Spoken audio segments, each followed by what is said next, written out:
The 30-day challenge she never saw coming. She threw my wedding ring across the kitchen. It hit the tile with a sharp ping, skittered under the refrigerator, and disappeared into the darkness. "Pick it up," I said calmly. She crossed her arms and stared at me with something close to hatred. Then she turned and walked away without a word. That was 3 weeks ago. She hasn't spoken to me since. Not a single word. But here's the thing she doesn't know I've been counting. Every silent day, every cold shoulder, every meal eaten in hostile quiet, and I've been preparing something she'll never see coming. If you're into honest stories about relationships, trust, and betrayal, hit that follow button. You won't want to miss the next one. Let me back up. We've been married for 7 years. Good years, I thought. The kind where you settle into comfortable routines, finish each other's sentences, and assume you'll grow old together. I work in finance. She's a marketing director. We have a nice house, no kids yet, and what I believed was a solid partnership. Then one night 3 weeks ago, I made a joke. A stupid, harmless joke about her new haircut looking edgy.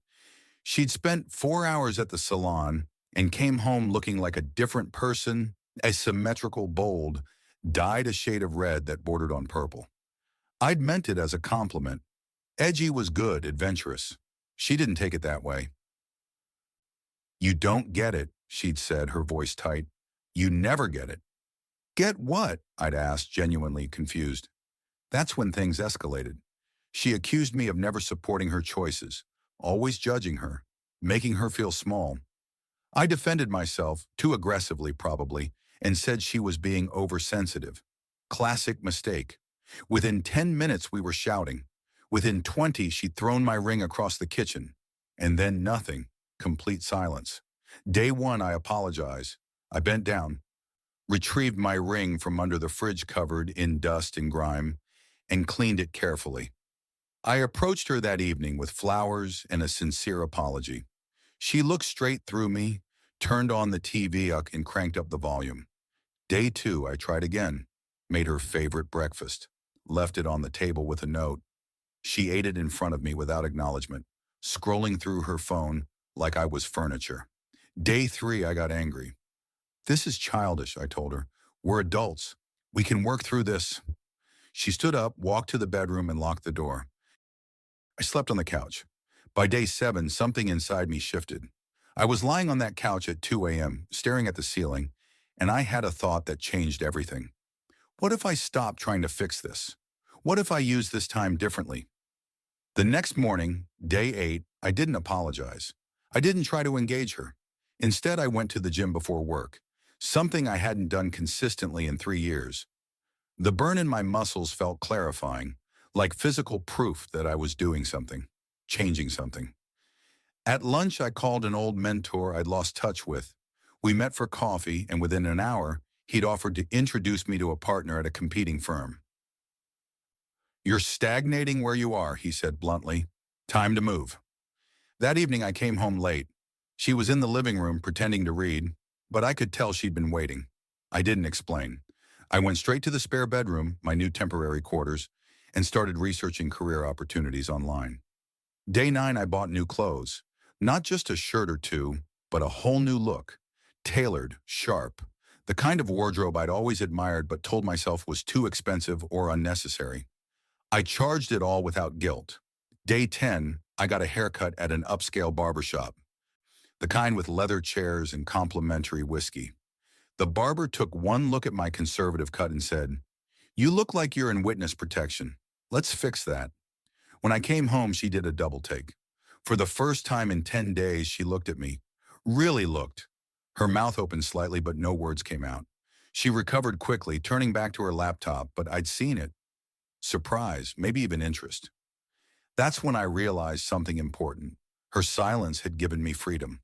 Freedom from explanation, from justification, from seeking her approval. I could transform myself without negotiating every change, without her input or permission. Day 14 marked 2 weeks. I'd lost 8 pounds, mostly from the gym, and cutting out the stress eating I'd been doing before. My face looked leaner, more defined. At work, people noticed. A female colleague stopped by my desk and said, "New look suits you. Hot date?" I just smiled. That same day, I scheduled a consultation with a divorce attorney, not because I'd decided anything, but because I needed to understand my options. The attorney, a sharp woman in her 50s, listened to my situation and asked one question. "Do you want to save this marriage, or do you want to save yourself?" I didn't have an answer yet. Day 16, she broke her silence for the first time. I was cooking dinner for myself, as I'd been doing, when she appeared in the kitchen doorway. "We need to talk," she said. I looked at her calmly while stirring pasta. "Now you want to talk." "Don't be like that," she said, irritation creeping into her voice. I was upset. I needed space. "Space," I repeated, tasting the word. "Is that what 2 weeks of silent treatment is called?"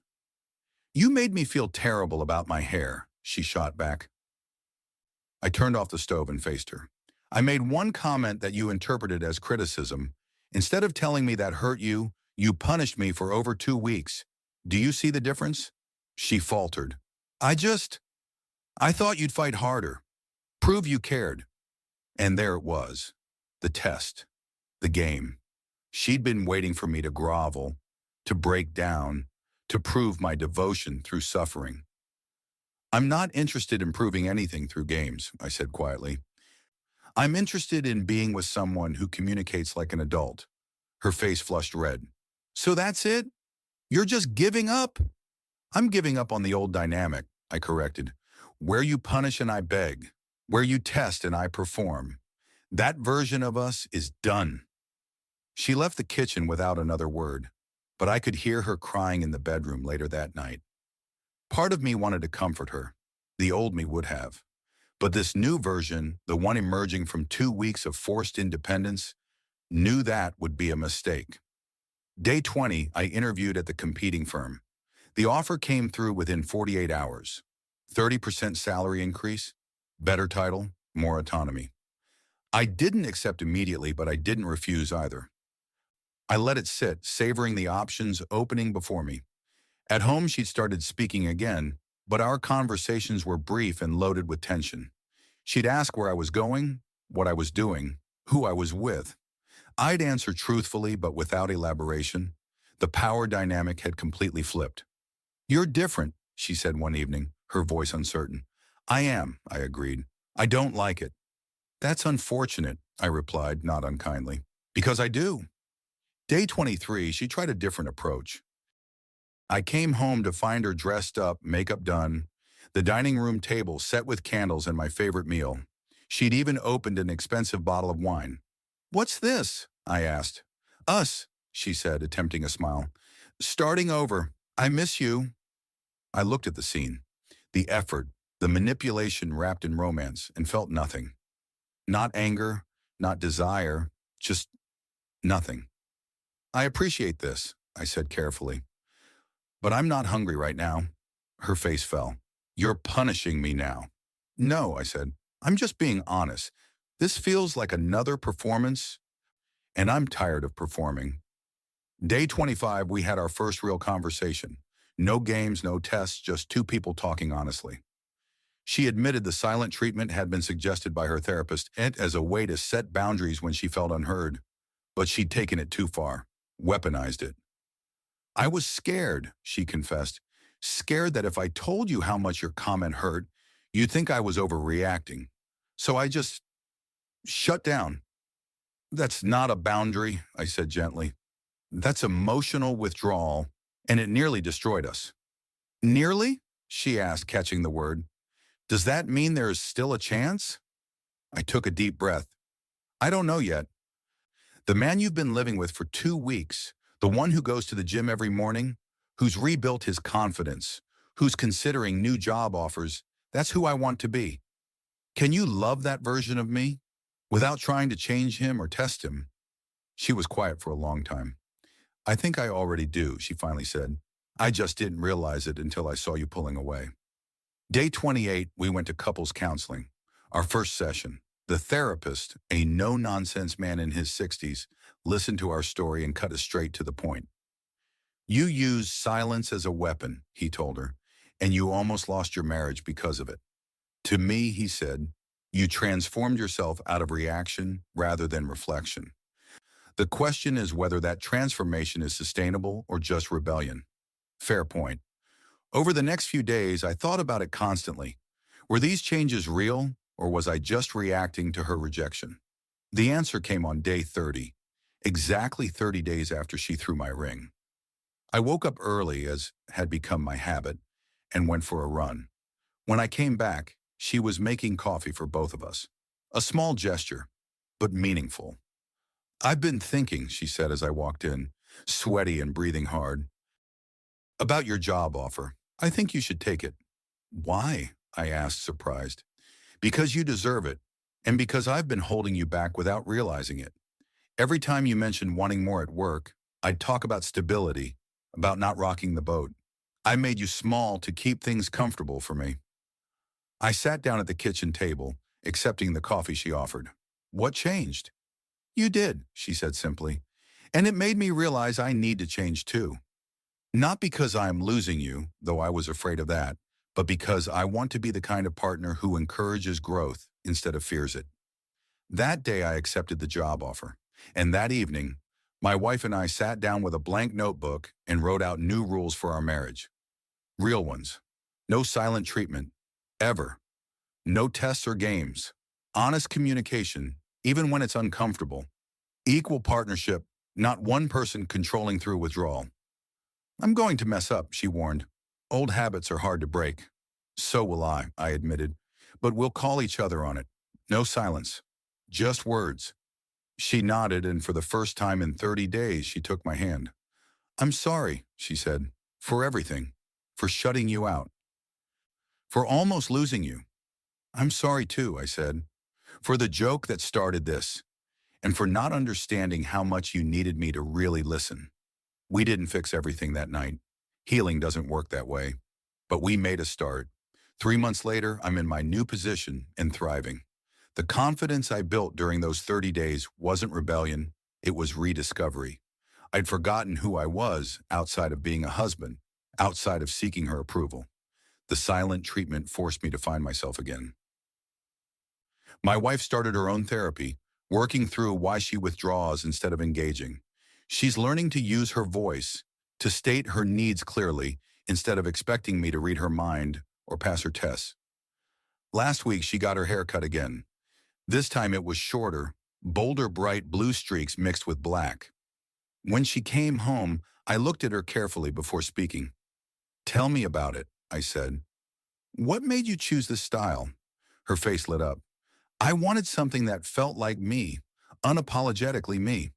I love that, I said, and I meant it. Not because I necessarily loved the hair, though it did look good, but because I loved her courage to be herself. Not edgy, she teased, but there was no bite in it. Perfectly edgy, I confirmed, and we both laughed. The ring she threw across the kitchen? I wear it every day, but I also keep a small reminder of those 30 days of photo from the gym on day 15 when I just finished a brutal workout. I looked terrible, sweaty, exhausted, barely able to smile, but my eyes were clear, determined, alive. That's the person I fought to become. Not because of her silence, but because I finally gave myself permission to be more than comfortable, more than safe, more than invisible in my own life. Her silent treatment nearly destroyed us, but in a strange way, it also saved us. It forced both of us to confront the truth. We'd been coasting on comfort instead of building something real. We'd been avoiding hard conversations, accepting mediocrity, settling for fine instead of fighting for great. Now, we fight, we argue, we disagree, but we do it with words. We do it facing each other. We do it without weapons.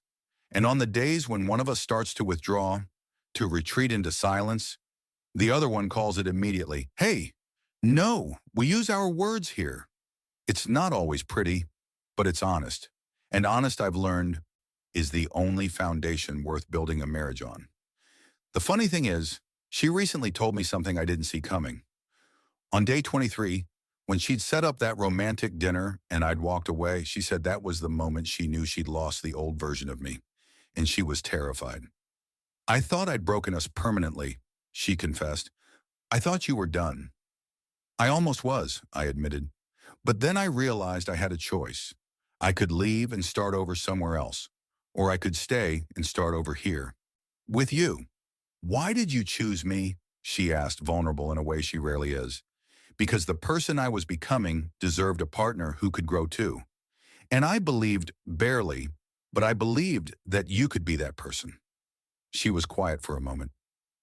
Am I that person? I looked at her, really looked. At the woman who'd thrown my ring, who'd punished me with silence, who'd tested me until I almost broke, but also at the woman who'd had the courage to admit she was wrong, who'd started therapy, who'd encouraged me to take risks instead of playing safe. You're becoming her, I said, and that's enough.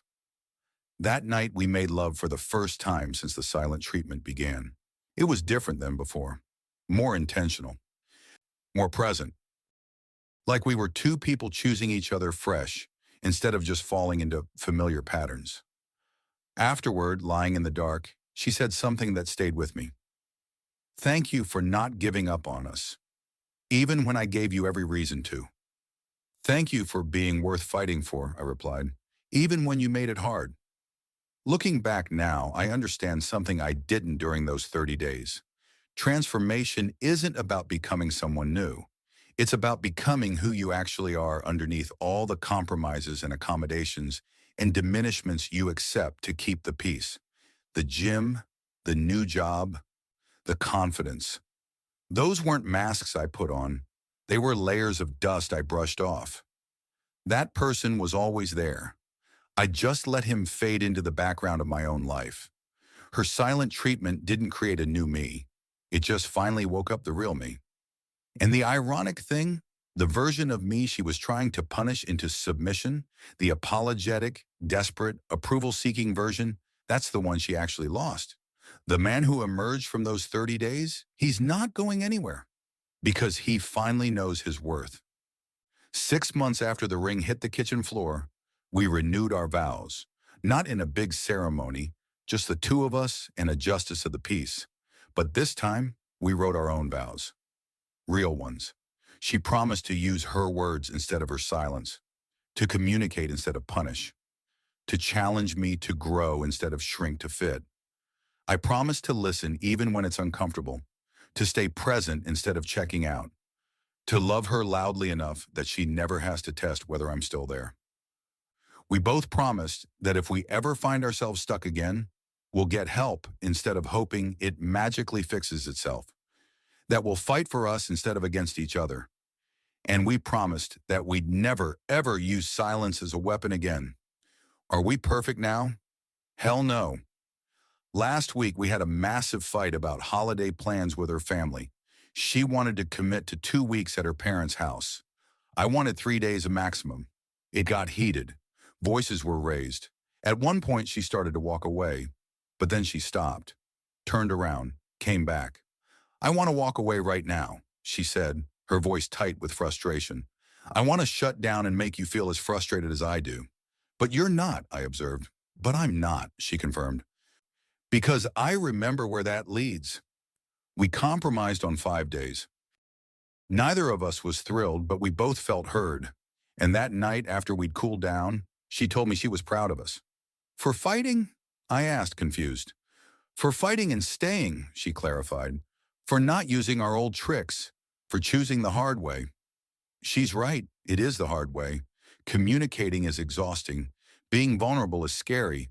Staying present during conflict is uncomfortable as hell. But it's also the only way that works. This morning, exactly 7 months after she threw my ring, I found her in the kitchen staring at her phone with an odd expression. What's wrong? I asked. She showed me the screen. One of her friends had posted about giving her husband the silent treatment to teach him a lesson. The post had dozens of supportive comments from other women encouraging the manipulation. I used to think that was normal, my wife said quietly, even justified, like it was the only way to make men understand they'd messed up. What do you think now? I asked.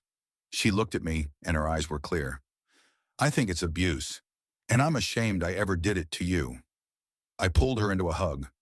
We both did things we're not proud of, but we learned. That's what matters. She nodded against my chest. I'm going to comment on that post. Tell her there's a better way. She might not listen, I warned. Maybe not, she agreed. But someone might. And if my story helps even one person avoid what we went through, it's worth it. Later that day, she posted a long, honest comment about our experience, about how her silent treatment almost ended our marriage, about how I transformed during those 30 days and she nearly lost me, about how we rebuilt through honesty instead of games. The response was mixed. Some people thanked her for the honesty. Others attacked her, saying she was letting him off the hook or victim blaming or siding with men over women. But several women direct messaged her privately. They thanked her for being real. They admitted they used silence as a weapon too. They asked for advice on how to break the pattern, and my wife, with more courage than I've seen from her before, offered to talk to each of them, to share our story, to be honest about both her mistakes and mine, to encourage communication over manipulation. I fell in love with her all over again watching that. Not the woman who threw my ring, not the one who tested me with silence, but this woman, the one who owns her mistakes, who grows from them, who uses her pain to help others. That's the woman worth fighting for. So here we are, 7 months after 30 days of silence, still married, still growing, still learning. The other day, someone asked me if I forgave her for the silent treatment. That's the wrong question, I said. Forgiveness implies she did something to me, and I graciously let it go. But that's not what happened. Then what did happen, they asked. We were both wrong, I explained. I was dismissive. She was manipulative. I checked out. She punished. We were both failing at being real with each other. The silent treatment was just the symptom that forced us to face the disease. So what's the right question? They pressed. I thought about it carefully. The right question is, did we learn from it? Did we use that pain to build something better? Did we come out stronger? And did you? I smiled. We're still here, aren't we? And we're more honest now than we've ever been. So yeah, we did. That's the truth of our story. Not a fairy tale, not a tragedy.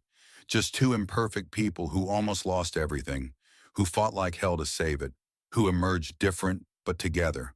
The ring that hit the kitchen floor. It sits on my finger every day, but now it means something different. It's not just a symbol of promises we made when we were young and naive about how hard marriage would be. It's a reminder that commitment isn't about never fighting, never hurting each other, never messing up. It's about fighting through, healing together, messing up and having the courage to make it right. My wife wears hers too. And sometimes when we're having a hard conversation, the kind that used to end in silence or slam doors, she'll touch her ring. A reminder to herself to stay, to speak, to fight for us instead of against me. Those 30 days changed us. They forced me to find myself again. They forced her to confront her toxic patterns. They forced both of us to decide if we wanted to be married more than we wanted to be right. We chose marriage, but more importantly, we chose growth, and that's made all the difference. So if you're reading this and you're living with silence, whether you're giving it or receiving it, I want you to hear this. There's a better way. It's harder. It requires vulnerability and honesty and the courage to say the scary things out loud. But it works. Stop testing. Start talking. Stop punishing. Start partnering. Stop keeping score. Start keeping faith. Your marriage, hell, any relationship, is too important to build on games and silence. Build it on truth instead, even when truth is uncomfortable, especially then, because 30 days of silence almost cost me everything. 7 months of honesty has given me more than I ever imagined possible. Not a perfect marriage, but a real one. And real, I've learned, is worth fighting for. Our story has come to an end. If you've stayed with me through all of this, I appreciate it. Marriage is messy, growth is painful, but both are worth it when you're with the right person. If this resonated with you, if you've experienced the silent treatment or used it yourself, I'd love to hear your story. How did it end? Did you rebuild? What did you learn? And if you're in the middle of it right now, stuck in that painful silence, know this. You have a choice. You can use this time to grow, to change, to become who you're meant to be. Or you can waste it begging for attention you shouldn't have to earn. Choose growth. Choose honesty. Choose yourself. The rest will follow. Thanks for reading. I'll see you in the next story.